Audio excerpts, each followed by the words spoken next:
제3부 창경궁은 왜 창경원이 되었을까? 오늘날 40대 이상 세대에게 창경궁보다 창경원이라는 이름이 더 익숙한 분들도 있습니다. 어린 시절 부모님 손을 잡고 동물을 보러 갔던 기억, 봄이면 벚꽃놀이를 즐겼던 추억, 소풍을 와서 원숭이와 코끼리를 구경했던 기억. 하지만 그곳은 원래 동물원이 아니었습니다. 600년 가까운 역사를 지닌 조선의 궁궐이었습니다. 창경궁이 창경원으로 바뀐 이야기는 단순한 명칭 변경이 아니라 한 나라의 역사와 정체성을 흔들려 했던 식민지 정책의 한 단면입니다. 나라를 잃은 뒤 시작된 변화. 1910년 대한제국이 국권을 잃자 조선의 궁궐들도 큰 변화를 겪었습니다. 일제는 궁궐을 더 이상 왕실의 상징으로 두지 않았습니다. 왕권의 흔적을 약화시키고 조선 사람들이 궁궐을 신성한 공간으로 인식하지 못하게 만들려 했습니다. 경복궁에는 조선 총독부 청사가 들어섰고 덕수궁은 규모가 크게 축소되었으며 창경궁은 전혀 다른 공간으로 바뀌기 시작했습니다. 궁이 아닌 원. 1909년 일제는 창경궁의 이름을 창경원으로 바꾸었습니다. 궁은 왕이 머무는 궁궐을 뜻합니다. 반면 원은 공원이나 유원지의 의미를 담고 있습니다. 이름 하나가 바뀌었을 뿐이라고 생각할 수도 있습니다. 그러나 이름은 기억을 바꾸고 기억은 역사를 바꿉니다. 궁궐을 공원처럼 인식하게 만드는 것은 단순한 행정 조치가 아니라 상징적인 변화였습니다. 사람들의 머릿속에서 왕궁이라는 의미를 지워가는 과정이었던 것입니다. 동물원이 들어서다. 창경원에는 동물원이 만들어졌습니다. 코끼리와 사자, 곰과 원숭이, 기린과 얼룩말. 당시 조선 사람들에게는 처음 보는 동물들이 많았습니다. 아이들은 즐거워했고 가족들은 나들이 장소로 창경원을 찾았습니다. 하지만 궁궐 한복판에 맹수우리와 사육시설이 들어선 것은 본래의 공간, 구성과는 전혀 어울리지 않는 변화였습니다. 왕과 왕비가 거닐던 마당은 관람객이 오가는 길이 되었고 왕실 전각 주변에는 동물 사육시설이 자리 잡았습니다. 궁궐의 의미는 점차 희미해졌습니다. 식물원과 박물관, 동물원뿐만이 아니었습니다. 1909년에는 서양식 대온실이 세워졌습니다. 유리와 철골로 만든 이 온실은 당시 동아시아에서도 손꼽히는 규모였습니다. 세계 각국의 희귀 식물들이 전시되었고 많은 사람들이 이곳을 찾았습니다. 또한 박물관도 설치되었습니다. 문화시설 자체가 나쁜 것은 아니었습니다. 문제는 그 장소였습니다. 궁궐이라는 역사 공간의 본래 성격은 점차 사라지고 유원지의 성격이 강해졌습니다. 다만 한 가지 흥미로운 사실도 있습니다. 이 대온실은 오늘날 우리나라 근대 건축을 대표하는 문화유산으로 평가받고 있으며 현재도 복원과 보존을 거쳐 창경궁 안에서 중요한 근대문화유산으로 남아 있습니다. 역사는 때로 여러 층의 의미를 함께 품고 있습니다. 벚꽃 명소가 된 창경원. 일제는 창경원에 많은 벚나무도 심었습니다. 봄이면 벚꽃놀이를 즐기려는 사람들로 창경원은 북적였습니다. 물론 벚꽃 자체는 아름다운 꽃입니다. 그러나 궁궐이 가진 역사적 의미보다 유흥과 오락의 장소라는 이미지가 더욱 강해졌습니다. 많은 사람들은 창경원을 놀러 가는 곳으로 기억하게 되었고 그곳이 왕실의 생활 공간이었다는 사실은 점차 잊혀갔습니다. 그래도 역사는 남아있었다. 그럼에도 창경궁의 전각들이 모두 사라진 것은 아니었습니다.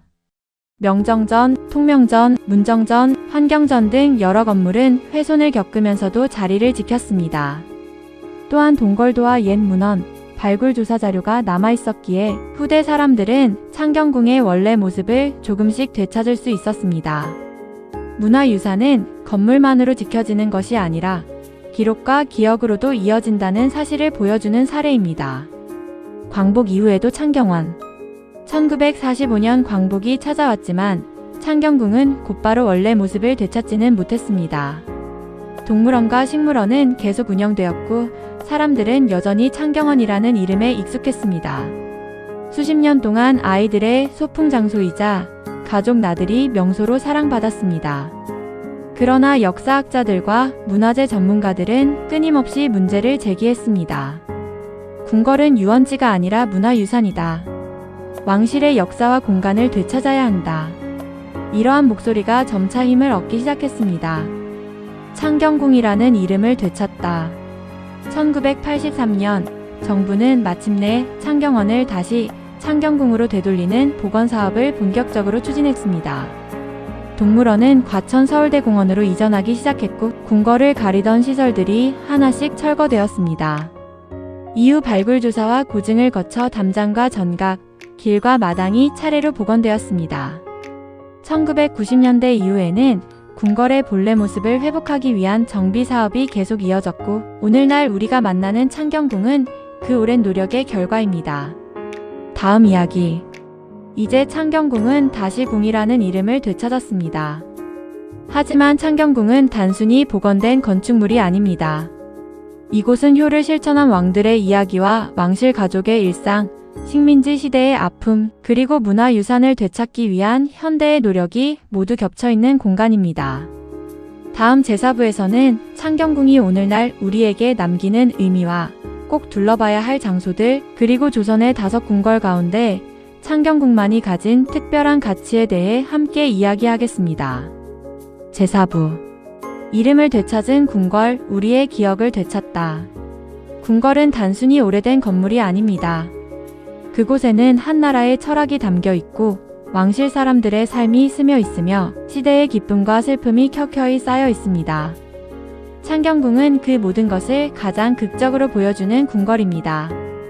효를 실천하기 위해 만들어졌고 왕실 가족들의 일상을 품었으며 식민지 시대에는 궁궐이라는 이름마저 빼앗겼습니다. 그러나 오늘날 창경궁은 다시 제 이름을 되찾아 우리 앞에 서 있습니다. 이제 마지막으로 창경궁이 우리에게 남기는 의미를 함께 생각해 보겠습니다.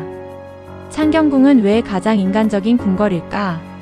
경복궁은 국가의 권위를 상징하는 법궁이었습니다. 창덕궁은 자연과 조화를 이룬 왕의 생활 공간이었습니다. 그렇다면 창경궁은 무엇이었을까요? 창경궁은 가족의 궁궐이었습니다. 이곳에는 대비들이 노년을 보냈고 왕비들이 궁중 살림을 이끌었으며 세자와 공주, 옹주들이 성장했습니다. 새 생명의 탄생을 축하하는 웃음도 있었고 사랑하는 가족을 떠나보내는 눈물도 있었습니다. 왕도 결국 한 사람의 아들이었고 한 사람의 남편이었으며 한 사람의 아버지였습니다. 창경궁은 왕실의 가장 인간적인 모습을 품고 있는 공간입니다. 지금도 꼭 둘러봐야 할 장소. 오늘 창경궁을 찾는다면 몇 곳은 시간을 들여 천천히 둘러보기를 권합니다. 먼저 명정전입니다. 조선 궁궐 정전 가운데 가장 오래된 건물로 절제된 아름다움 속에서 조선 건축의 품격을 느낄 수 있습니다. 다음은 통명전입니다. 왕비가 생활하던 공간으로 궁중 여성들의 삶을 상상해 볼 수 있는 곳입니다. 그리고 춘당지입니다.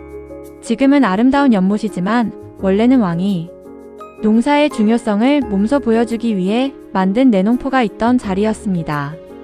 마지막으로 창경궁 대운실도 꼭 살펴볼 만합니다.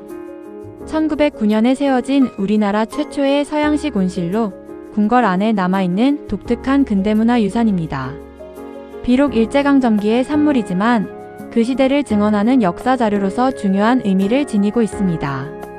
문화유산은 아름다운 것만 기억하는 것이 아니라 아픈 역사까지 함께 기억할 때 비로소 온전해집니다.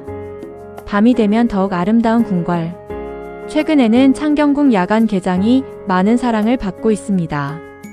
은은한 조명 아래 드러나는 명정전과 통명전, 춘당지에 비친 달빛, 고요한 숲길. 낮에는 잘 보이지 않던 궁궐의 또 다른 매력이 밤이 되면 살아납니다. 왕실 사람들도 달빛 아래 궁궐을 거닐며 하루를 마무리했을 것입니다. 수백 년의 시간이 흘렀지만 밤 공기의 고요함만은 그때와 크게 다르지 않을 것입니다. 창경궁과 창덕궁을 함께 걸어야 하는 이유. 많은 관람객들은 창경궁만 둘러보고 돌아가기도 합니다. 하지만 창경궁은 창덕궁과 함께 볼 때 비로소 완전한 이야기가 됩니다. 두 궁궐은 담장 하나를 사이에 둔 동거리였습니다. 왕은 창덕궁에서 국정을 논하고 창경궁에서 가족을 만났습니다. 공식과 일상, 정치와 생활, 권위와 온기. 두 궁궐은 서로 다른 역할을 하면서도 하나의 왕궁처럼 기능했습니다. 이 두 공간을 함께 걸으면 조선 왕실의 삶이 훨씬 생생하게 다가옵니다. 기억을 잃으면 문화도 잃는다. 창경원이 되었던 시절을 돌아보면 한 가지 사실을 깨닫게 됩니다. 문화유산은 건물만 남는다고 지켜지는 것이 아닙니다. 그 의미를 기억하는 사람들이 있어야 합니다. 궁궐의 이름이 사라지고 역사를 모른 채 동물원으로만 기억하게 된다면 문화유산은 형태만 남고 정신은 사라질 수 있습니다. 그래서 복원이란 단순히 건물을 다시 세우는 일이 아닙니다. 잊혀진 이름을 되찾고 역사를 다시 배우며 선조들의 삶을 이해하는 과정이기도 합니다. 다섯 궁궐 속 창경궁의 자리. 조선에는 5개의 대표적인 궁궐이 남아 있습니다. 경복궁은 나라의 중심이었고 창덕궁은 자연과 함께한 왕궁이었으며 덕수궁은 대한제국의 마지막 황궁이었습니다. 경희궁은 서걸로서 조선 후기에 중요한 이궁 역할을 했습니다. 그리고 창경궁은 왕실 가족들의 삶과 효의 정신을 가장 깊이 담아낸 궁궐이었습니다. 5 궁궐은 서로 경쟁하는 존재가 아니라 서로 다른 역할을 하며 조선 왕실을 완성했습니다. 우리가 창경궁을 찾는 이유. 오늘날 창경궁을 걷는다는 것은 단순히 오래된 건물을 보는 일이 아닙니다. 왕실 아이들이 뛰놀던 마당을 지나고 대비들이 머물던 정각을 바라보며 춘당지의 잔잔한 물결을 따라 걷다 보면 우리는 역사가 거창한 사건만으로 이루어지지 않았음을 깨닫게 됩니다. 한 사람의 부모를 공경하는 마음, 가족을 돌보는 일상, 그리고 문화유산을 지키려는 후손들의 노력. 그 모든 것이 역사를 이어왔습니다. 창경궁은 바로 그런 삶의 흔적을 품은 궁궐입니다. 맺은 말. 창경궁은 조선의 5 궁궐 가운데 가장 화려하지는 않습니다. 가장 크지도 않습니다. 하지만 가장 사람 냄새가 나는 궁궐입니다. 효를 위해 시작된 궁궐. 왕실 가족이 함께 웃고 울던 궁궐. 식민지 시대에는 이름을 빼앗기고 유원지가 되었던 궁궐. 그리고 마침내 본래의 이름과 품격을 되찾은 궁궐. 창경궁은 우리에게 말합니다. 역사는 기억하는 사람들의 것이다. 궁궐을 지키는 일은 오래된 건물을 보존하는 일이 아니라 그 안에 담긴 사람들의 삶과 시대의 교훈을 다음 세대에 전하는 일입니다. 창경궁을 걸을 때는 전각만 바라보지 말고 그 길을 걸었던 사람들의 마음도 함께 떠올려 보시기 바랍니다.